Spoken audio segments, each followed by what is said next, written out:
Conformal mapping, अनुकोण प्रतिचित्रण, transformation और mapping, रूपांतरण या प्रतिबिंब।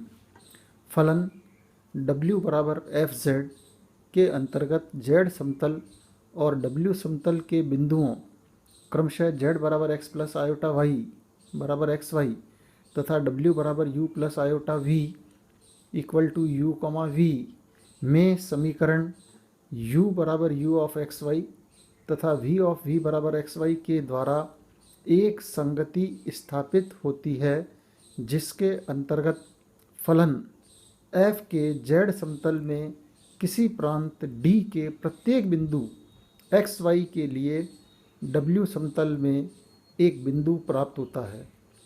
Z तथा W समतलों में इस प्रकार की संगति इनके बिंदुओं में रूपांतरण या प्रतिचित्रण कहलाती है एवं उपयुक्त समीकरण रूपांतरण समीकरण कहलाती हैं। कहने का मतलब ये है कि हमारे पास में दो प्लेन्स हैं, एक तो Z प्लेन है XY, दूसरा अपने पास में W प्लेन है ना, UV है ना। तो अब ऐसी स्थिति में अगर Z प्लेन में हम कोई भी पॉइंट लेते हैं तो इन U बराबर UXY और V बराबर VXY के संगत हमको इस Z प्लेन के किसी भी बिंदु के संगत W प्लेन में कोई ना कोई बिंदु प्राप्त हो रहा है। तो इस प्रकार की जो अपने पास में प्रतिचित्रण है, इसको हम कहेंगे रूपांतरण, है ना, प्रतिचित्रण कहेंगे। इस प्रकार की संगति को हम प्रतिचित्रण या रूपांतरण कहते हैं। और ये जो इक्वेशंस आ रही है U बराबर UXY, V बराबर VXY, ये कहलाएंगी रूपांतरण समीकरण। तो Z प्लेन के संगत W प्लेन के अंदर हमको कोई ना कोई बिंदु से हमेशा एक बिंदु प्राप्त हो रहा है, तो ऐसी स्थिति में ये रूपांतरण कहलाएंगे। अब हम लेते हैं 1-1 ट्रांसफॉर्मेशन या एकेकी रूपांतरण।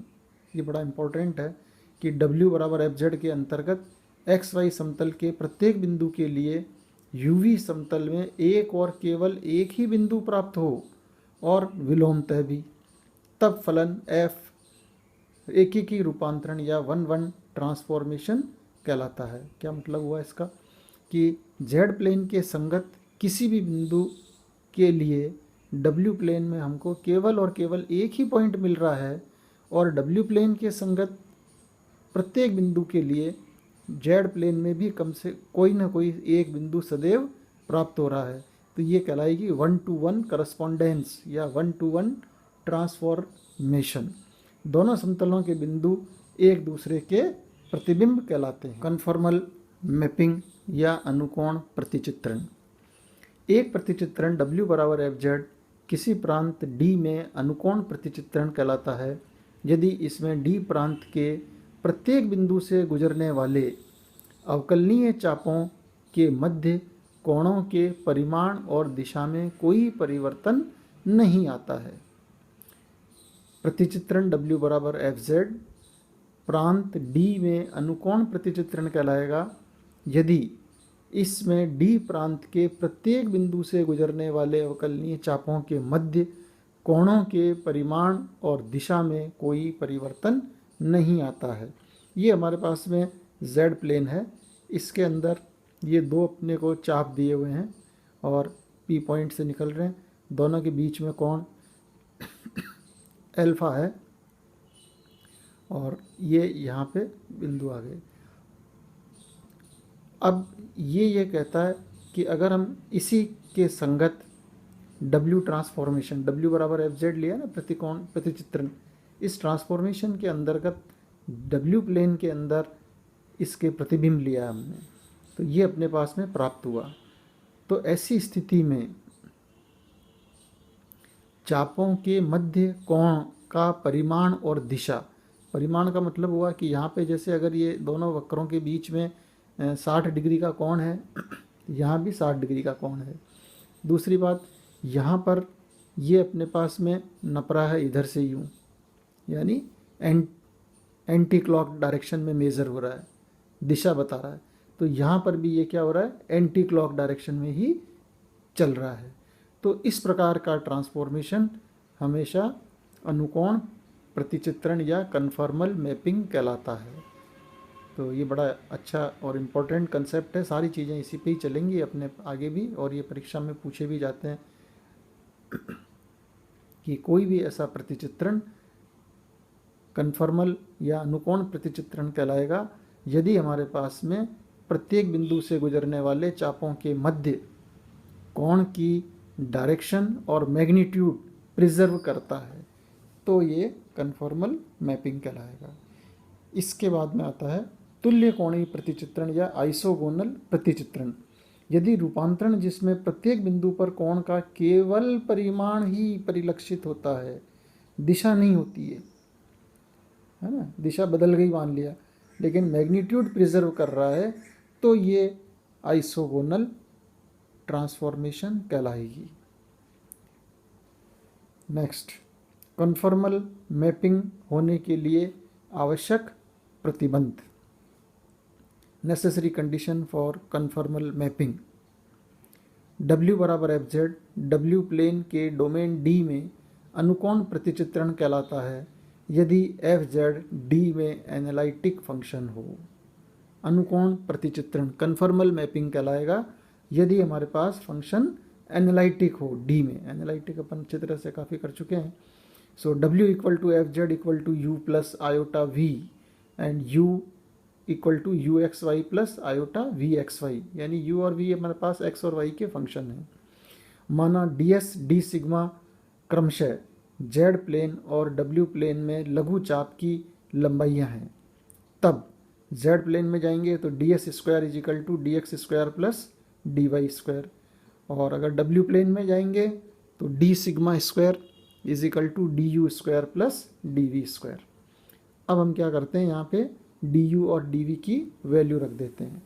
तो ये अपना पढ़ा हुआ भी है पहले कि DU बराबर पार्शियल टोटल फर्स्ट ईयर में पढ़ा था आपने पार्शियल डिफरेंशिएशन में। सो DU की जगह हो गया del U upon del x DX plus del U upon del Y DY का होल स्क्वायर बाहर है ही, और इसी तरह से DV की जगह रखेंगे del V upon del x DX plus del V upon del x del Y into DY, और बाहर होल स्क्वायर है, इसका होल स्क्वायर करते हैं। So del U upon del x square into DX square, और इधर से आएगा del V upon del x का स्क्वायर DX स्क्वायर, फिर del U upon del Y का स्क्वायर DY स्क्वायर, और del V upon del Y का square DY square, और तीसरी टर्म बनेगी इन दोनों से 2AB वाली।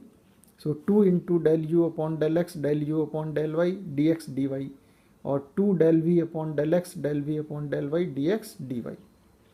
क्योंकि W हमारे पास में कन्फॉर्मल मैपिंग है, इसलिए मैग्नीट्यूड और डायरेक्शन पर निर्भर नहीं करेगा, है ना, दोनों के अपरिवर्तित रहेंगे, दोनों में सेम रहेंगे कन्फॉर्मल मैपिंग होने के कारण। सो देयरफॉर D सिग्मा अनुपात DS ये हमारे पास दिशा पर निर्भर नहीं करेगा, इसलिए हम क्या करेंगे, इसकी तुलना करेंगे नंबर 1 से। नंबर 1 कौन था, DS square equal to DX square plus DY square, तो दोनों की तुलना कर ली।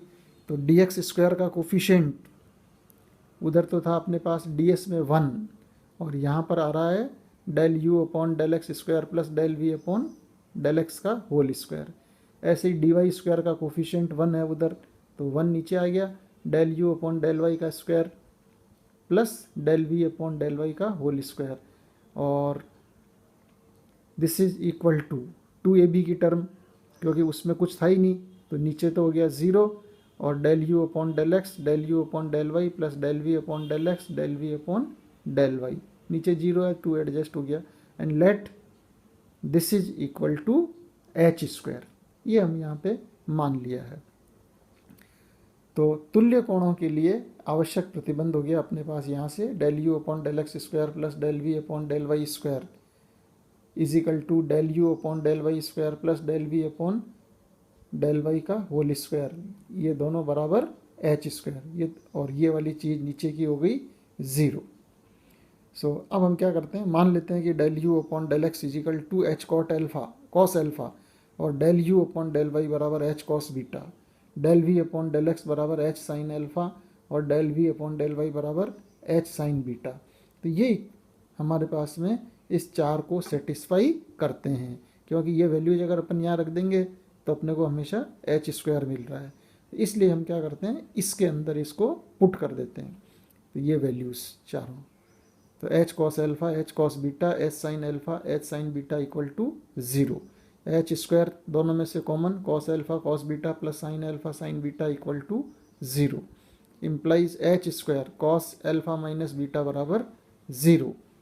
सो कॉस एल्फा माइनस बीटा, क्योंकि एच 0 नहीं है, कॉस एल्फा माइनस बीटा बराबर 0, और 0 is equal to cos pi by 2 and that is also in plus minus.